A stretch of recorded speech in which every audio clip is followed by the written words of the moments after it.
Hello Ryan, welcome back. प्लेसन पे प्लेसन में आपका फिर से स्वागत है। आज हम बात करेंगे डेलोइट्स के रियल एग्जाम क्वेश्चन के बारे में। जो क्वेश्चन मैं डिस्कस करने जा रहा हूँ आज एग्जाम में, इस वीडियो में, वो क्वेश्चन एग्जाम में ऑलरेडी आए हुए हैं। ये जो एग्जाम जो कंडक्ट हुआ था वो 23 जनवरी 2025 को कंडक्ट हुआ था, उसी क्वेश्चन को हम लोग डिस्कस करेंगे।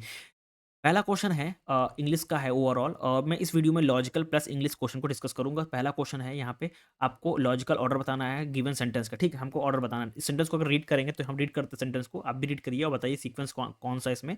ठीक।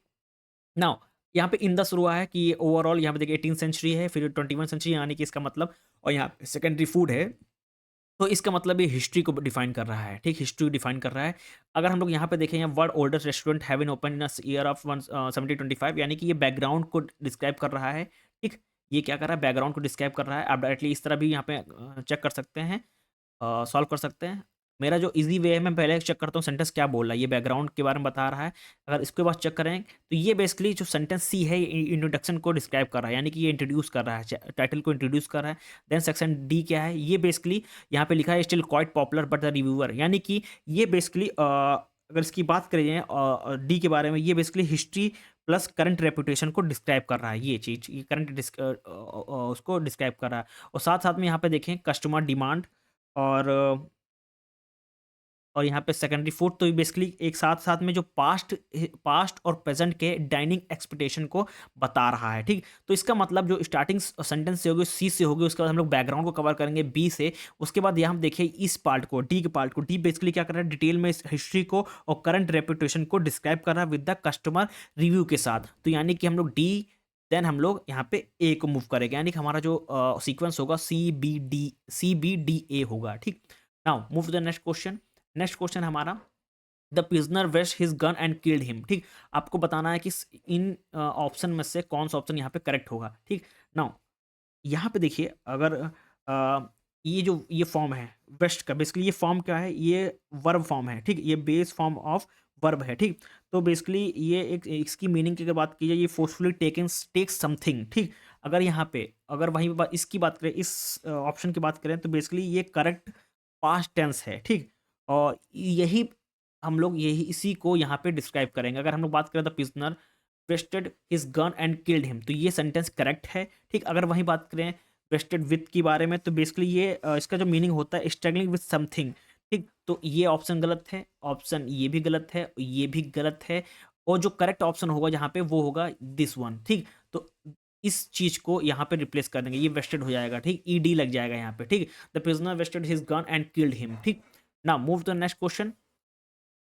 नेक्स्ट क्वेश्चन है, आपको फ्रेजेस बताना है कि कौन सा फ्रेजेस यहाँ पे रॉन्ग है और इनअप्रोप्रिएट है। ठीक, नाउ इसको रीड करें। तो I stood that the rug and the warm hand while reading the cold with the sitting at the distance from the drawing room fire. ठीक, नाउ तो यहाँ पे देखिए वार्म हैंड। ठीक, बेसिकली वार्म हैंड नहीं होगा, क्योंकि जो वार्म हैंड है बेसिकली इनकरेक्ट है।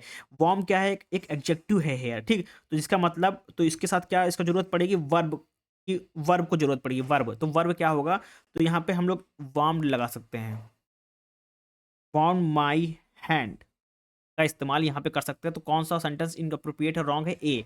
Option A is a correct one. Now move to the next question.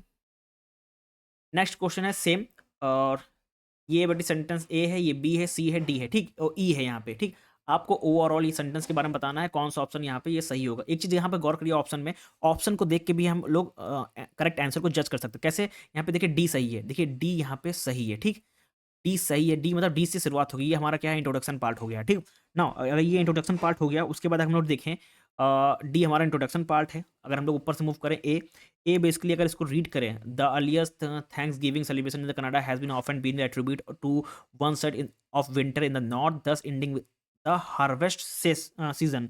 ठीक, तो बेसिकली ये जो है ए पार्ट है, ए बेसिकली ये डिटेल में बता रहा है about the origin of the thing thanks giving in Canada. ठीक, ये ओरिजिन के बारे में डिस्क्राइब कर रहा है। ठीक, नाउ उसके बाद हम लोग बी को सेंटेंस की बात देखें, तो all through the thanksgiving has been historical root in the religion and culture tradition, it has been long been celebrated in a circular manner as well.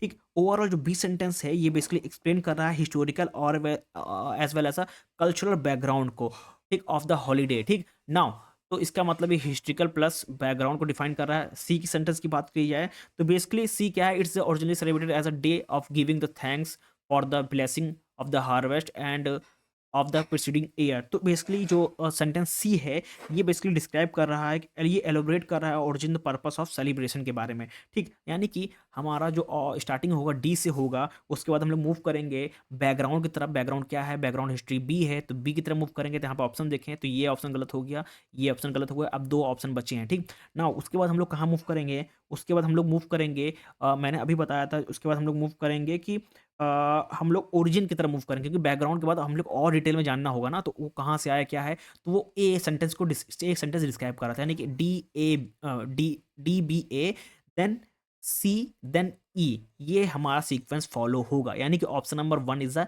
Correct one. ठीक, ई basically क्या कर रहा है, ई overall जो ई sentence है वो conclude कर रहा है specific and different between the dates on which thanksgiving celebrated in both the countries, और ये यहाँ पे सेंटेंस को एंड कर रहा है। ठीक, ओवरऑल बता के सेलिब्रेट करके कि कब हो रहा है, कि डेट्स की डिफरेंट डेट्स में सेलिब्रेट होता है दोनों कंट्रीज के बीच में, और सेंटेंस डा एंड हो रहा है। तो ये हमारा लास्ट ऑप्शन है। तो हमारा जो होगा लास्ट में क्या है, यहाँ पे देखिए डी बी ए सी ई, यानी कि ऑप्शन नंबर ये जो option number third is the correct one. A sorry, A गलत नहीं है, ए गलत है, option number C is the correct one. ठीक, now move the next question. Next question है द पार्लियामेंट।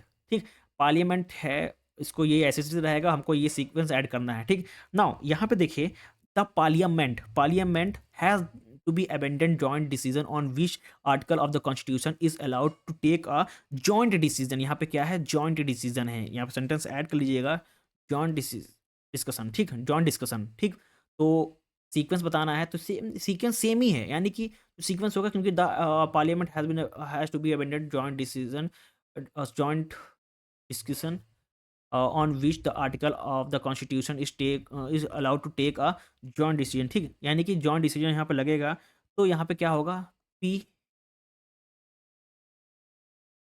सेंटेंस होगा P R S T Q. ठीक, ये हमारा होगा। ठीक, P R S T Q. ठीक, क्योंकि it's allowed to take a joint discussion. ठीक, तो इसका मतलब जो हमारा जो सेंटेंस फॉलो होगा P R S T Q, यानी कि पी आर एस टी, एक बार चेक कर लेते हैं। The parliament has to be amended on we has to be amended on which article of the constitution is allowed to take a joint discussion. ठीक, same ये question हमारा, ये sequence सही हो गया, यानी कि ये एक यहाँ पे होना चाहिए P R P R S T Q होगा यहाँ पे। ठीक, P R S T Q, यही हमारा सीक्वेंस फॉलो होगा। ठीक, यही हमारा करेक्ट ऑप्शन है। ठीक, move the next question. Next question है ओके, हमको पैसेज को रीड करना है, उसके बाद अकॉर्डिंग टू हमको क्वेश्चन यहाँ पे डिस्क्राइब करना है। ठीक, तो पैसेज को आप रीड करिए, आपके पास कुछ मिनट का टाइम है, मैं भी रीड कर लेता हूँ एक बार।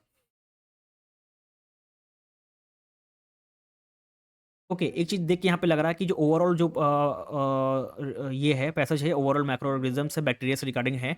ठीक, पहला क्वेश्चन क्या है कि choose the best suited for this passage, यानी कि टाइटल को हमको सजेस्ट करना है। देखिए, स्पेसिफिक वर्ड नहीं होगा, डिफरेंट स्पीसीज नहीं होगा, ठीक, माइक्रो बैक्टीरियन नहीं होगा, यूजफुल माइक्रोब्यूब्स का इस्तेमाल कर सकता है, क्योंकि यहाँ पे क्या है कि बैक्टीरिया के बारे में बताया जा रहा है, डिकम्पोजिशन के बारे में बताया जा रहा है, माइक्रो ऑर्गेनिज्म के बारे में बताया जा रहा है, फंगी के बारे में बताया जा रहा है, सॉइल्स के बारे में बताया जा रहा है। तो हमारे पास जो बेस्ट सुटेबल टॉपिक होगा, टाइटल होगा, वो ये होगा, option number C is the correct one. ठीक, now move the next question. Next question basically ये हमारे पास यहाँ पे which of the sentence is not truly according to the passage. ठीक, ये हम लोग रीड कर लेते हैं एक बार यहाँ पे। ओके, देन हम लोग सेम पैसेज पे मूव करते हैं, तो एक चीज़ यहाँ पे रीड कर लेते हैं यहाँ से फिर से। ओके, मिल गया। ठीक, नाउ क्वेश्चन में था यहाँ पे कौन सा जो है बेसिकली इज नॉट ट्रू। यहाँ पे देखिए, bacteria live in the stem of a plant. तो यहाँ पे जो पैसेज में क्या लिखा हुआ है, यहाँ पे देखिए पैसेज में क्या लिखा हुआ है कि bacteria live in these soiling and convert nitrogen to nitrate. ठीक, different species and this process called as a nitrogen fixation. Basically वो ओवरऑल अगर हम बात करें, ठीक, ये सेंटेंस के बारे में, जो बैक्टीरिया होता है लीव होते हैं स्टेम के अंदर, वो क्वेश्चन में था, बट जो रियल है वो क्या होता है, bacteria live in the nodules of different plants root के अंदर। ठीक, different the root has been several swollen part called nodules different species of bacteria living in these सीज, यानी कि यहाँ पे जो ऑप्शन है ये ऑप्शन गलत है, क्योंकि यहाँ पे क्या होता है कि प्लांट रूट्स में पाए जाते हैं, ठीक, live in a plant root, ठीक। Move the next question. Now same है, which of the following is and are true, ठीक।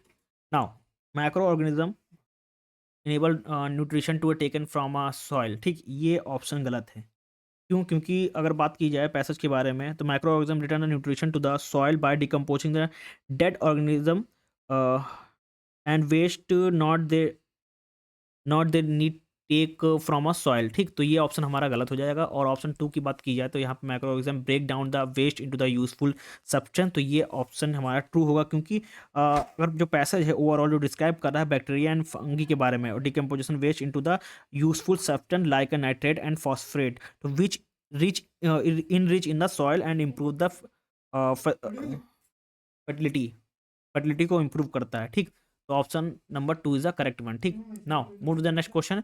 नेक्स्ट क्वेश्चन है कि the dish is both good looking, यहाँ पे डैश डिलीशियस है, ठीक है। ऑप्शन थे एंड, इज, एट, ये ऑप्शन तो यहाँ पे क्या होगा करेक्ट ऑप्शन? एंड होगा, and is a correct option, ठीक। Now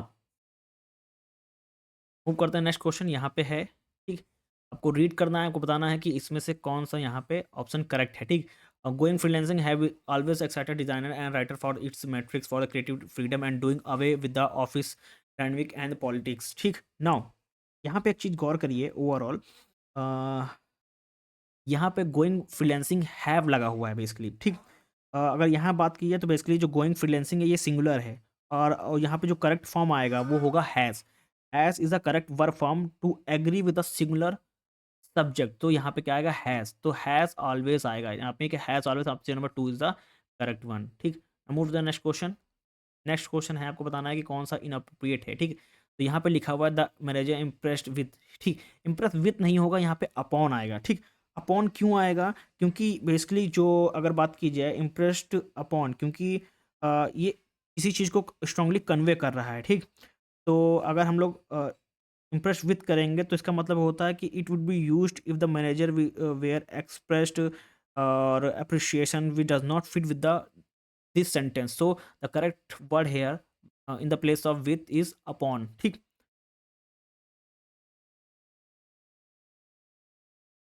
move to the next question। Next question है कि Maria said that the kids, okay, यहाँ पे ये नहीं होगा, क्योंकि यहाँ पे ऑप्शन था हैड, हैज, हैव, ठीक, और हैज बीन था, तो यहाँ पे करेक्ट ऑप्शन क्या आएगा? हैड, क्योंकि the Maria said that the kid had fast food the previous evening, ठीक। Had is the correct option here. Now move to the next question. Overall आपको यहाँ पे स्टेटमेंट को रीड करना है, कंक्लूजन बताना है कि कौन सा यहाँ पे सही होगा। यहाँ पे लिखा है statement, Rahul advice Meera that she should travel by the air other than the train to reach her destination early and she can save her money to by availing the discount offer by S, ठीक। तो यहाँ पे conclusion है, if a airline company offer discount on a air ticket that transportation by air is cheaper than by train. Second है, rail transportation take a longer to travel than air transport based on the above information, ठीक। एक चीज़ देखिए, overall अगर जो राहुल का statement हम लोग देखें तो यहाँ पे दोनों की बात की जा रही है, एयर ट्रेवल बाय एयर और एज वेल एज ट्रेन के बारे में। ओ जो कंक्लूजन 1 की बात की जाए तो यहाँ पे ओवरऑल एयर कंपनीज के बारे में डिस्काउंट बताया गया है कि अगर हम लोग उससे चेक करेंगे तो वो डिस्काउंट दिलाएगा। और सेम नेक्स्ट कंडीशन में ये भी बताया गया रेल ट्रांसपोर्ट बेसिकली टाइम ज़्यादा लेती हैं, ठीक, ट्रेवल करने में। तो बेसिकली यहाँ पे दोनों कंक्लूजन की हमको जरूरत पड़ेगी डिस्क्राइब करने के लिए। तो ऑप्शन हमारा जो होगा both conclusion 1 and 2 is follow, क्योंकि हमको ओवरऑल दोनों स्टेटमेंट जरूरत पड़ेगी डिस्क्राइब करने के लिए, ठीक। क्योंकि जो राहुल की जो स्टेटमेंट है उसने ये भी बताया कि जो एयरलाइन कंपनी है वो डिस्काउंट अवेल करती है ट्रांसपोर्ट करने के बाय एयर, और चीपर होती हैं by air is cheaper than that by train. और बाद में ट्रेन को भी एक्सप्लेन किया गया कि rail transport take longer to travel than a air transport based on the above information, so both conclusion 1 and 2 is follow, ठीक। now move to the next question।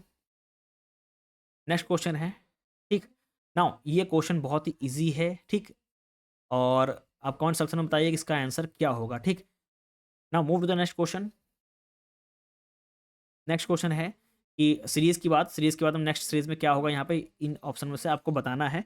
Now इसको कैसे करेंगे, चलिए इस पे बात कर लेते हैं हम सबसे पहले। देखिए, यहाँ पे एक चीज़ देखिए, अगर हम लोग सी में 5 ऐड कर दे रहे हैं, ठीक? अगर सी में 5 ऐड करेंगे तो हमारा एच मिल जाएगा, एच हो जाएगा, ठीक?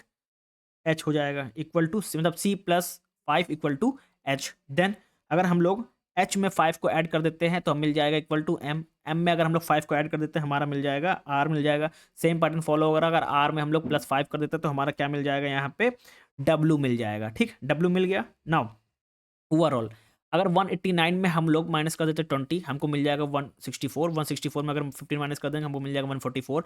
144 में अगर हम लोग यहाँ पे ओके ओके सॉरी, अगर हम लोग यहाँ पे 25 को माइनस कर देते तो हमारा मिल जाएगा 164।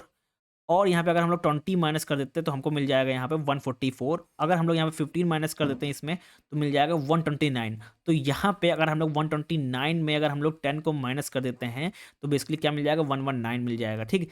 तो डब्लू ऑलरेडी हमको मिल चुका है, 119 यहाँ से मिल जाएगा तो हमारा मिल जाएगा डब्लू 119, यानी कि option number 1 is the correct one. Sorry by mistake यहाँ पे 20 मैंने बोल दिया था, ठीक? Now move to the next question. The brand for cloth be import, यहाँ पे आर्गूमेंट है yes it should be help to the local manufacturing market, और यहाँ पे लिखा no it's reduce the competitiveness of the market. तो यानी कि हमको दोनों कंक्लूजन की जरूरत पड़ेगी, बोथ आर्गूमेंट 1 एंड 2 की जरूरत यहाँ पे पड़ेगी, यानी कि option number 1 is the correct one, ठीक? Now move to the next question. Next question है यहाँ पे, स्टेटमेंट यहाँ पे रीड करते हैं। To tackle the city pollution problem, the government has been announced that the no manufacturing unit will be allowed in a new industry area in the city of the of the city, and their zone would be a weighted tech industry. Assumption क्या है यहाँ पे, existing manufacturing unit within a city will be shifted to another city, ठीक? और the manufacturing units are the only cause of the pollution in the city, ठीक? तो यहाँ पे दोनों ऑप्शन क्या है, neither assume no one or not two, क्योंकि अगर हम लोग बात करते हैं कि जो यहाँ पे लिखा हुआ है कि एग्जिस्टिंग मैन्युफैक्चरिंग यूनिट जो है within the city will be shifted to another city, ठीक? The statement does not mention anything about the existing manufacturing, क्योंकि ये स्टेटमेंट है एग्जिस्टिंग मैन्युफैक्चरिंग के लिए बताया ही नहीं है क्या कुछ। अगर वहीं बात किया the manufacturing unit will be only cause the pollution in the city, तो बेसिकली ये भी क्लेम नहीं करता manufacturing unit only causes the pollution, तो यहाँ पे दोनों नहीं होंगे, नेदर एजप्शन 1 और नॉट 2, ठीक? Now move to the next question. यहाँ पे ओवरऑल ये now how many pair of letter this, यानी कि हेल्थ है, ठीक? हेल्थ में आपको बताना कितने पेयर हैं। बेसिकली अगर इसको हम लोग देखें, सॉल्व करें यहाँ पे, तो अगर एच का, यहाँ पे एच की बात करें तो एच का बेसिकली जो नंबर होता है, ठीक, 8 होता है। और ई का बेसिकली हमारे पास क्या होता है, ई का है हमारे पास 5th होता है। तो इनके बीच में कितने नंबर आ रहे हैं, अल्फ़ाबेट लेटर 2 आ रहे हैं, ठीक? वहीं पे अगर हम लोग बात देखें, एच बेसिकली हमारा 8 होता है, वहीं पे ए क्या होता है, ए में बेसिकली नंबर होता है 1, ठीक? अब इनके बीच में कितने नंबर आ रहे हैं, इनके बीच में नंबर आ रहे हैं ओवरऑल 6 नंबर आ रहे हैं, 6 लेटर आ रहे हैं, ठीक? और हेल्थ का जो वर्ड में कितने लेटर हैं, 6 लेटर हैं। तो यानी कि एक ही पेयर हमारा फॉलो हो रहा है, कौन सा, एच और ई, क्योंकि एच और ए में हमारे कितने लेटर आ रहे हैं, 6 लेटर आ रहे हैं, और हेल्थ में भी कितने लेटर हैं, 6 हैं। तो एक ही पेयर फॉलो हो रहा है, यानी कि आंसर नंबर 1, आंसर 1, यानी कि 1 पेयर ही हमारा यहाँ पे बन रहा है विद देयर वर्ड हेल्थ, ठीक? Move to the next question. Now ये भी है कि इस वर्ड को हम रीरिटन करें by arranging the letter reverse alphabet order, what will be the 4 letter from the left in, ठीक? नाउ ओवरऑल अगर इसको हम लोग देखें, ASTOUNDING, अगर इसको रिवर्स ऑर्डर करें हम लोग, देखें, देखो अल्फ़ाबेट यहाँ लिखा है रिवर्स अल्फ़ाबेट ऑर्डर में, देखो हमारा क्या होगा, UESONNIGDA, और यहाँ पे बोला गया है कि what will the 4th letter from left. अगर 4th letter from the left देखें हम लोग, ठीक, तो बेसिकली हमारा क्या आएगा, एन आएगा, एन हमारा यहाँ पे आंसर होगा, ठीक? तो N is the correct answer, N is the 4th letter from the left end, ये हमारा रिवर्स ऑर्डर है, रिवर्स अल्फ़ाबेट ऑर्डर है, तो ये हमारा बनेगा। और क्वेश्चन पूछा गया है what will the 4th letter from the left end, तो हमारा क्या होगा, N, N is the correct one. तो ये क्वेश्चन थे जो एग्जाम में आए थे, प्लीज़ इनको एक बार प्रिपेयर कर लेगा, मैं इनका लिंक अपने टेलीग्राम चैनल पर शेयर कर दूंगा। Thank you everyone.